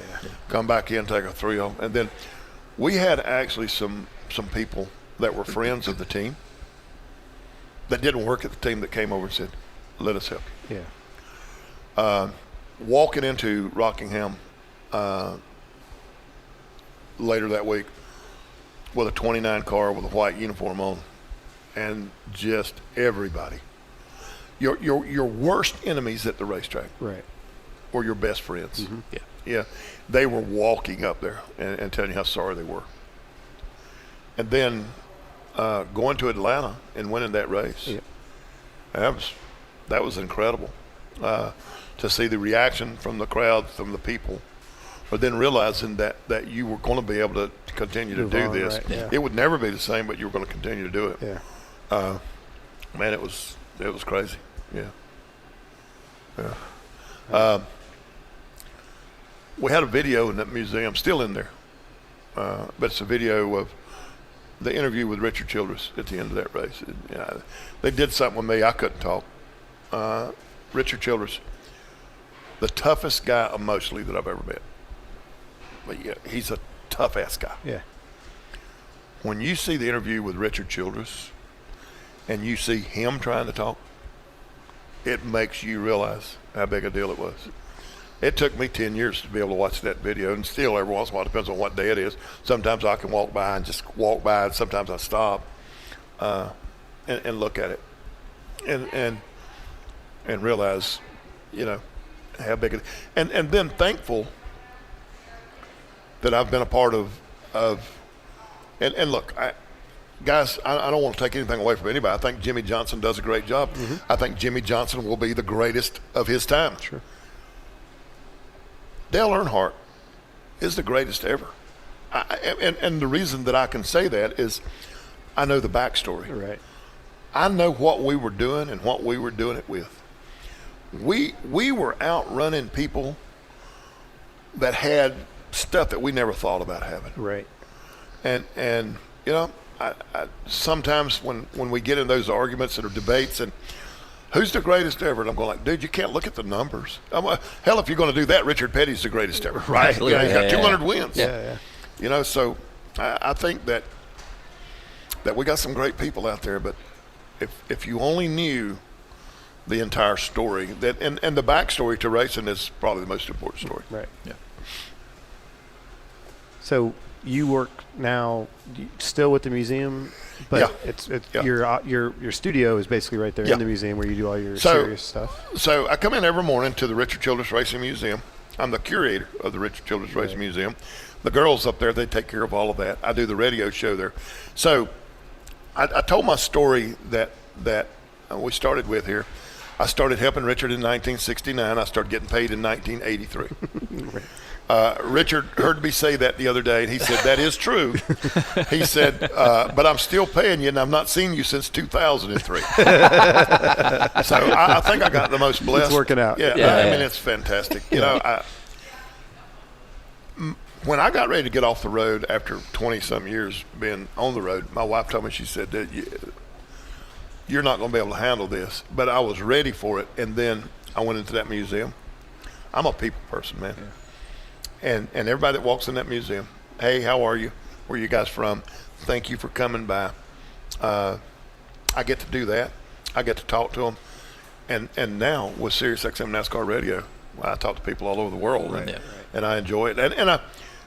And I try to tell them about my NASCAR that I love. Mm-hmm. Not the one that they hate because somebody told them that it wasn't any good. Right. I tell them about the one that I love. Right. So since not everyone that listens to our podcast is necessarily a stock car guy, it's SiriusXM. It's SiriusXM NASCAR Radio, Channel 90. Channel 90. The show that I do, along with Jim Noble, is Trading Paint. It's every Monday through Friday from 11 until 3. Eastern time, yeah. Fair enough. Yeah. And then the museum, we'll post some photos once this thing goes out. Yeah. We'll have like a couple of videos, like Ryan and I giggling, sitting in the 3 car. Yeah. But anybody can do that. So it's a $10 admission. And you can see all kinds of collections. Tuesday through Saturday, we're open there. And by the way, you guys didn't get the race shop's also open. Oh, cool. You can go to the race shop and visit that as well. And what's crazy to me, just thinking about like how assets are used in sports car, is that the race shop, it's and I know this is not correct, but it's as if you guys had a race shop, you had all the cars in it, and then Mr. Childress just said, all right, we're good. Lock it all down. This is the museum. We're building a new shop next door. Let's all work out of there. It's pretty close to that. Yeah, that's crazy. To be honest with you. Yeah. So it's literally the shop you guys work out of all through the 80s as it was. Yeah, we were able to save cars, you know. And when I say save cars, that don't necessarily mean that we won a race and said save it. Yeah, right. We won a race and we raced it for another 2 or 3 or 4 years. When we got through with it, we went, put it back like it was when we went to Charlotte in 1992 or whatever it is. So all of our cars are the real deal. You get almost 50 years of Richard Childress Racing history there at the museum. Yeah. And while you were there, I'll share this with you as well. You guys heard me talking about what we did with little. Yeah.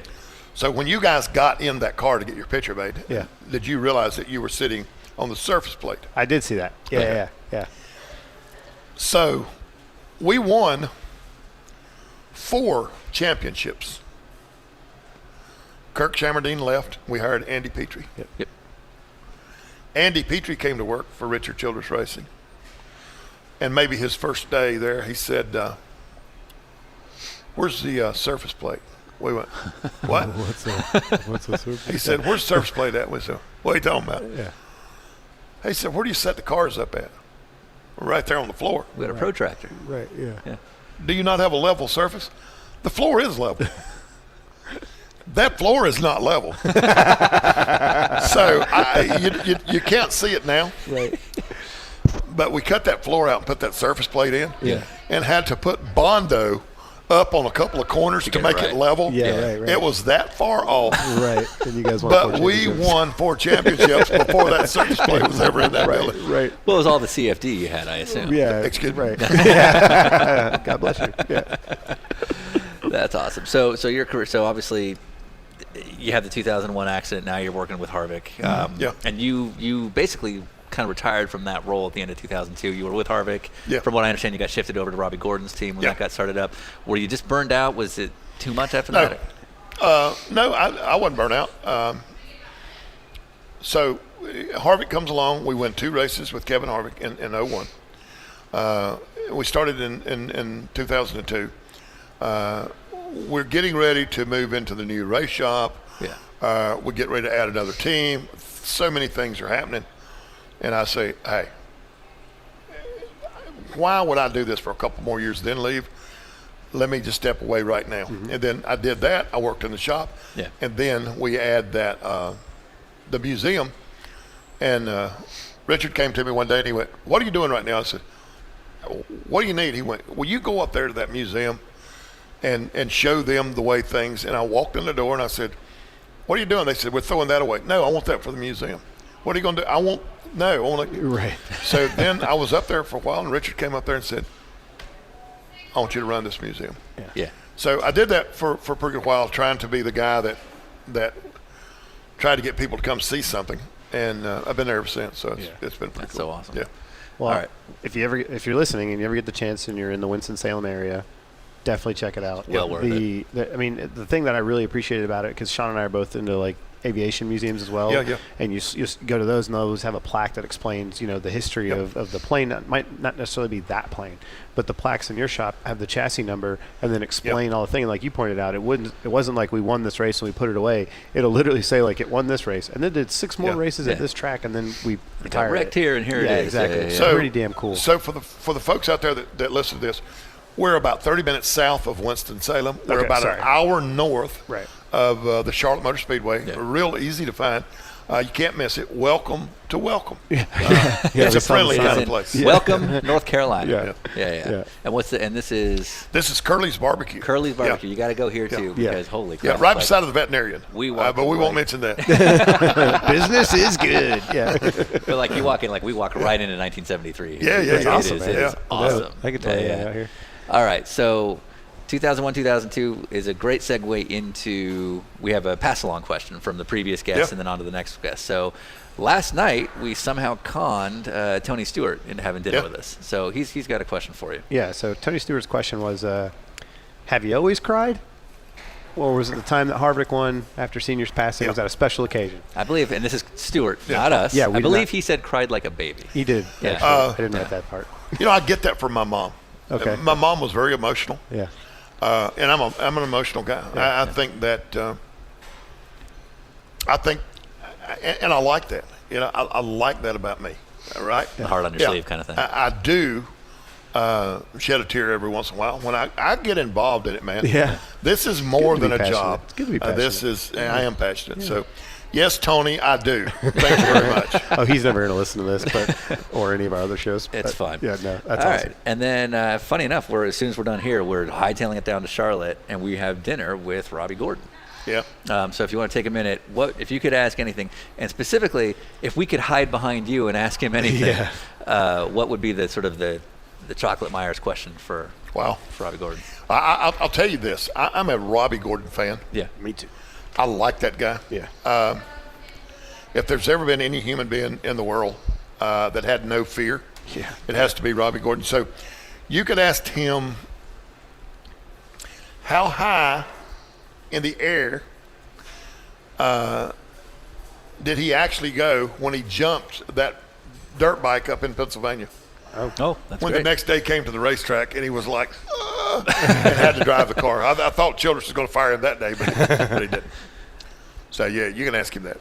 He brought one of those stupid trucks over here one day and said, Is that the name of the series, the Stupid Truck series? he said, you want me to take you for a ride? And I went, dude, you don't have enough money to get me to get in there with you. You know? So, no.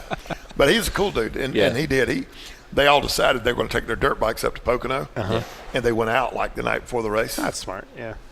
Yeah. Not a big deal. Robbie Gordon. Robbie is never – he don't take it easy on nothing. So you can ask him that.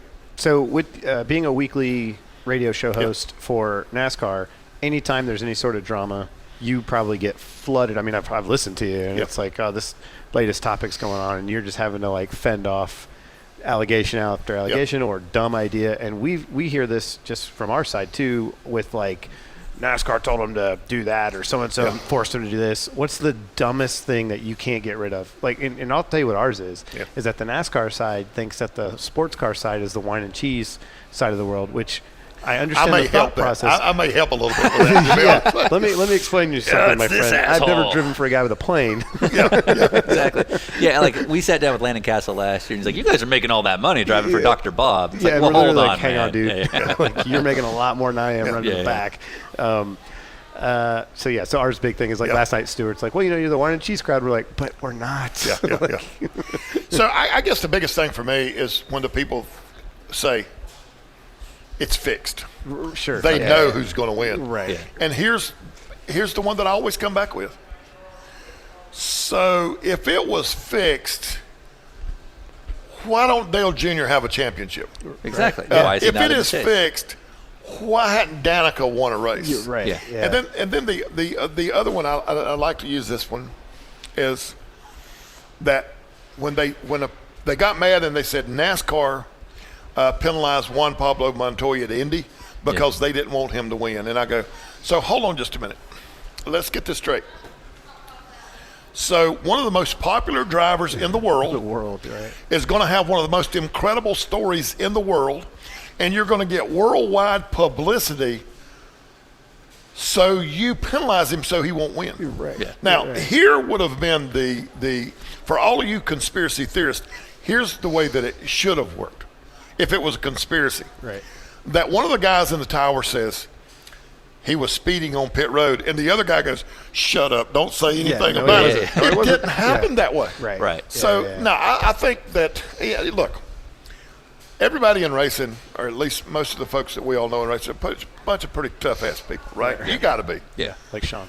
Who would do this if we thought it was? Go home. How hard would you work if you thought that they were going to let the other guy win anyway? Right? So that's one of them that I work with a lot. Right. Let them know that it is. That I don't see any favoritism. I know that you think it is, but I don't see it. I want to talk about being a gas man. Yeah. All right. There's Fuel man. Fuel man. Yeah, right, okay. man. Come on now. Yeah. Well, excuse me. You're a gas man. Couple things. One, you come. I mean, sounds like you were handy growing up, but you don't come with no like mechanical background. You weren't professionally trained or apprenticed or anything like that. And when you decided to work for Richard, it wasn't. You didn't come in with a resume saying, "Here's what I can do," and your first jobs were just figuring it out. Where can I help? And that's that. How does that translate today? I mean, if a 22-year-old walks into the shop, is it the same kind of thing? Like just figure out a way to help? No. I don't know if we get any 22 years old that walk in that want a job in racing that don't want to start at the top. We hear that a lot with the guys. I don't know of anybody that comes in. I mean, we get some kids that come in and want to be on the pit crew, but we got a process now. Back in my day, it was, hey, you're the big guy. You're either the jack man or the gas man. Yeah. Man, back in the day, you may go somewhere and just get somebody that you didn't even know to help you. Right. Because I said it before, and I know it don't sound like it makes a lot of sense, but you think about it, it does. It didn't matter when it didn't matter. Yeah, I know exactly. When a pit stop was 22 seconds, you could get Tommy or Billy Bob to hand you the second can. You can't do that anymore. Yeah. So, but that's what I'm saying. So, like, you love the sport enough that you didn't come as a mechanic, but you were going to figure it out how to keep yourself worthwhile in the shop. Yeah. Because, there's so few of you guys. You were all, if you weren't cutting your weight, you were out. Oh, yeah. So what kind of stuff did you do to just sort of find your way around? Well, back in those days, we all worked all the time as hard as we could. We didn't have a lot of time to go practice. Yeah. I think most of our practice was at the racetrack. I think the coolest thing that we did, we all worked together. Yeah. There was nobody on the team that didn't like the other guy. There's nobody on the team that was the prima donna, that was the And superstar. if you're going to be on the road 38 weeks Yeah. together, that's such an important part of it. And I've explained it to him. It's like the transmission in the car. Yeah.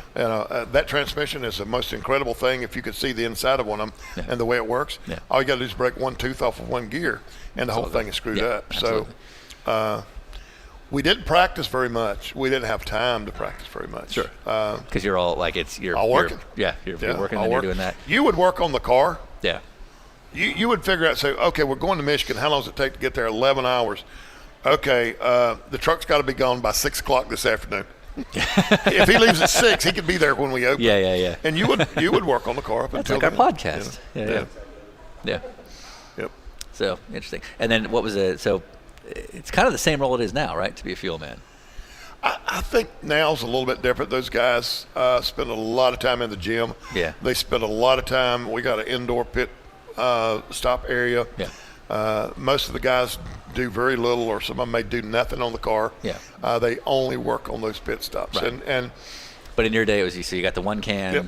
and it's either a 1 or a 2 can stop, Yep, depending on what you're trying that's to do. basically the same. Yeah. The difference is I had plenty of time to do it because it took them 18 seconds to change the tires. Yeah. Now they're down to about 11 seconds, so it's harder to get. And I'm not so sure they even fill them up anymore. Yeah. Right? Because things have changed a little bit. Sure. The fuel cell's a little bit smaller. Sure. And those guys now, they're going to slow them down next year with that standardized pit gun, and Yeah. I don't have a problem with that, So Gibbs comes in and spends $1 million to build a pit gun. So now he's got an advantage. So everybody else has to spend $1 million. So as soon as they get theirs done, Gibbs is no good anymore. You can't run everybody out of business. Right. Because next will be the $5 million gun. Yeah. So, yeah. Right. Yeah, exactly. Do you feel, I know we're talking about this in terms of how great the competition is today.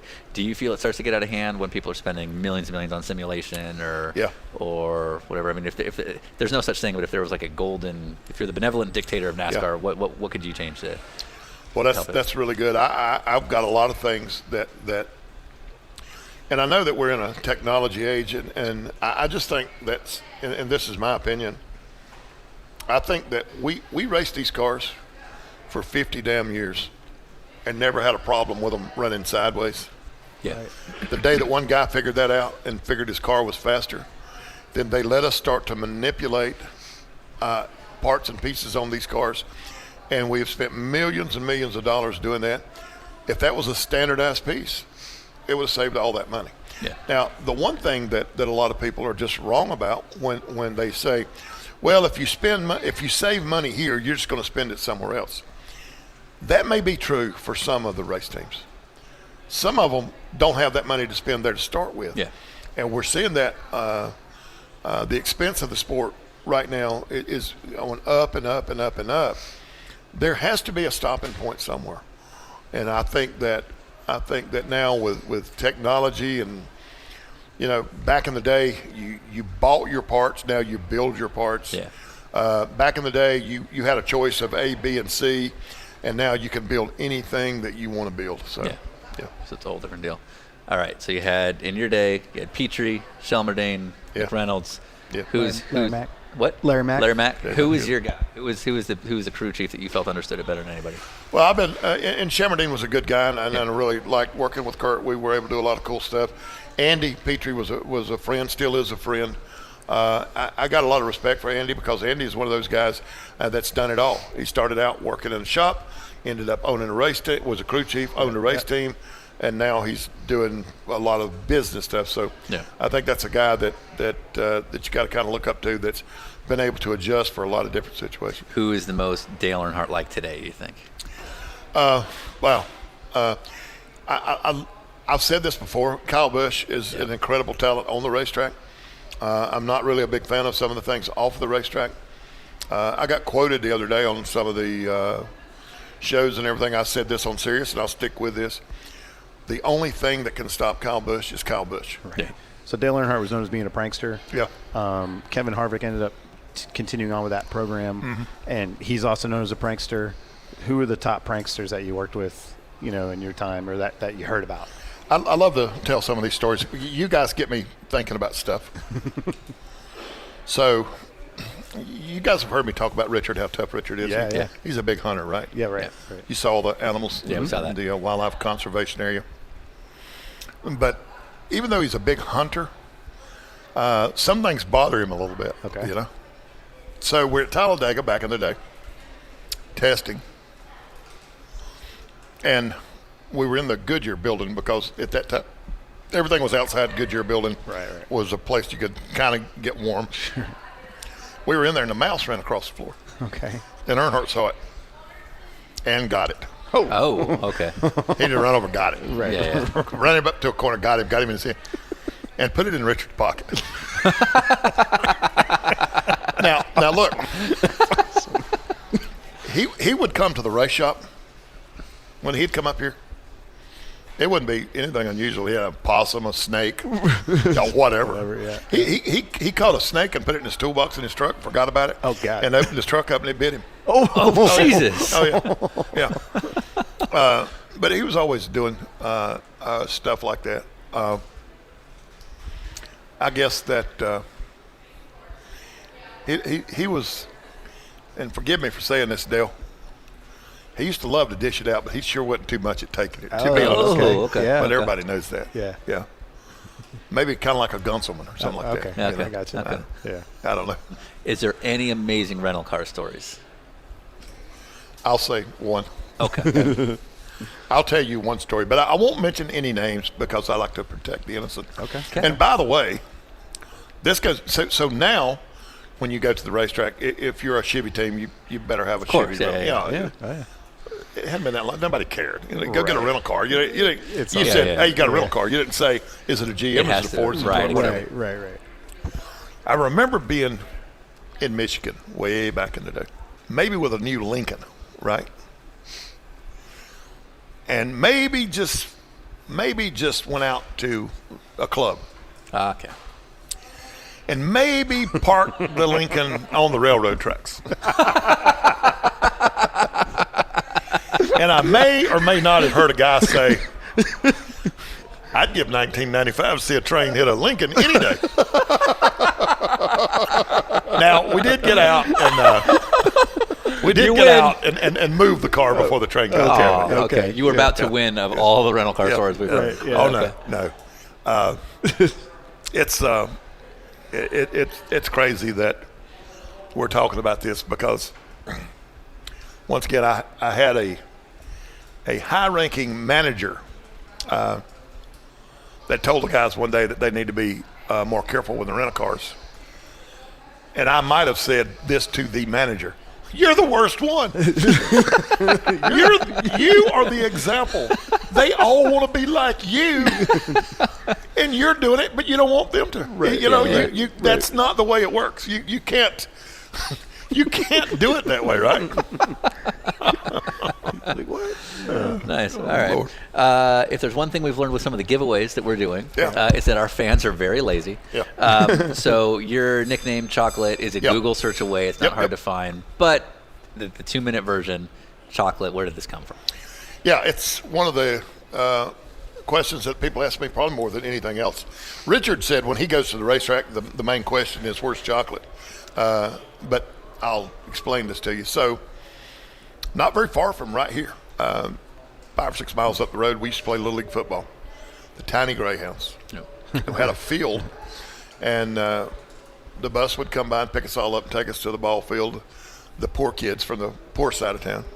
And we would play in that dirt field, but stayed outside all the time and just stayed plumb brown, and went out for a pass one day, and the coach, who, believe it or not, his name was Henry Ford. There you go. Not the Henry Ford, Right, but right. Henry Ford. Henry Ford said, "Catch the ball, Chocolate drop." And from that day forward, that's who I was. Now, you may have to eliminate this out of the story. Okay. Because we're living in a politically correct world now. Yeah, we understand. Yeah. But my brother and I, we were only 15 months apart, and we were pretty close. We looked alike. And they were all standing there laughing. And by the way, growing up in North Carolina back in the time, we were either white or black. We didn't have a diverse community like we have now. Okay. And I remember my brother laughing, and the coach said, "What are you laughing at?" He said, "You look like a little Mexican." He said, "Your name's going to be Pancho." So growing up, Oh, God. it was not Danny and Richard. It was Chocolate and Pancho. And a lot of people never knew. Now, my brother's passed away now, but my brother moved later on to Florida. He worked on the Cape. He got a job on the Cape, and like he said, the first day he went to work, the guy said, "What's your name?" And he said, "My name is Richard Myers." And the guy said, "Dude, we got like 5 Richards working here now." He said, "What was your daddy's name?" And he said, "My daddy's name was Bobby Myers." He said, "You're Bob." When I would go to Florida to visit my brother, whose real name was Richard, that nobody knew that, who we all knew him as Pancho, nobody knew that. Right. You had to ask for Bob. Yeah. Right. So when my brother passed away, we made a little thing there: Richard, Bob, Pancho Myers. There you go. So that's what it was. My mother went to a PTA meeting and told the teacher, I guess 6th, 7th grade, whatever it was, told the teacher, she said, "I think my son's in your class." Teacher said, "What's your son's name?" And my mother said, my son is Danny Myers. And the teacher said, "Hey, he's not in my class. The only Myers I have is Chocolate Myers." There you go. That's awesome. It stuck. And it's stuck ever since. That's official. Literally, if somebody says Danny, do you literally just not even? It doesn't even connect anymore. Very few people do that. Okay. Some people don't even know. But here's one of the dumbest asked questions you get asked.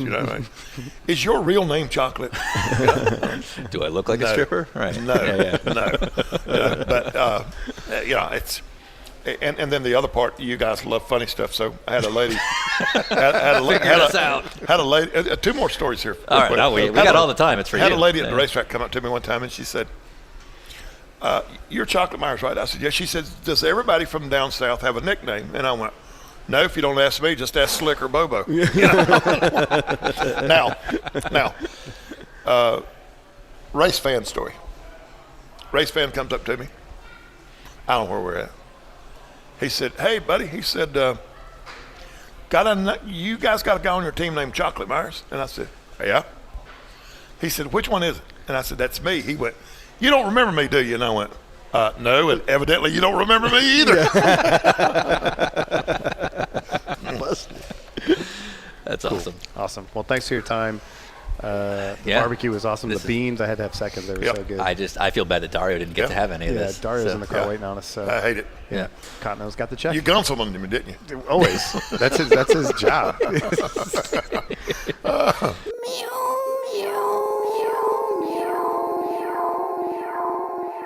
finished. Woo! Chocolate Myers! All right, Chocolate Myers. Once again, if you get the chance, head out to Lexington, North Carolina, and check out the Richard Childress Racing Museum. It's crazy. It really is just a shop that just stopped running, and they basically said, "Nope, it's a museum now," and every car in there is a real working piece of history. Chocolate's an awesome dude. Check him out on Trading Paints on SiriusXM Radio. And let's get the hell out of here. Another band that is submitted to us. And again, if you've got a band that you want to get on here, check us out through the website and get yourself listed. This is a group called the Vince Johnson Band. That is with an H, Jonson. They're on Spotify and YouTube. This is a song called Then I Saw Me. Enjoy.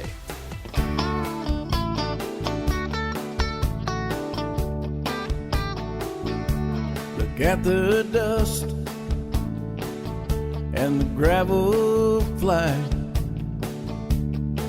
You couldn't leave me fast enough.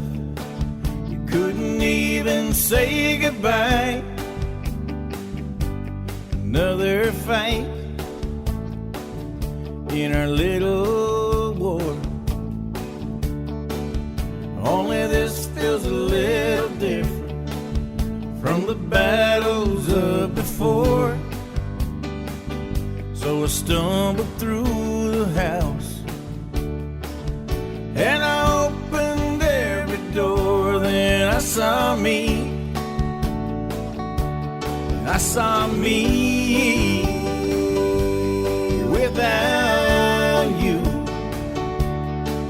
Well, I was lost dazed and confused, to let you go. Baby, I refuse, 'cause that's on me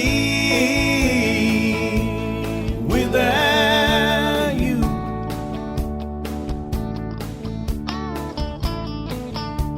Seen it all on the mirrored wall. I tripped the light, fandango, but all I did was fall. In the restaurant, I ordered for two. When the waitress brought the plates, I sat there like a fool, so I ran out to the street. And I wondered what to do. Then I saw me, and I saw me without you. Well, I was lost, dazed and confused, to let you go. Baby, I refuse,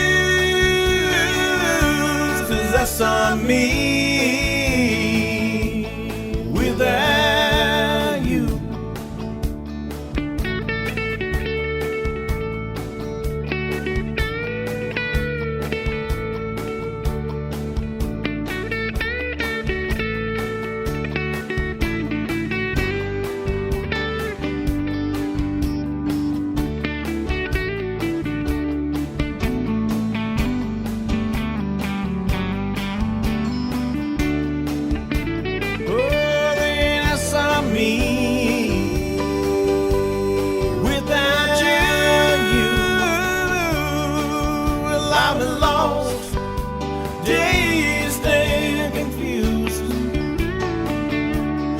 Let you go, baby, I refuse, 'cause that's on me without you. Oh, that's on me without you. And I was lost, dazed and confused, let you go. Baby, I refuse, 'cause that's on me without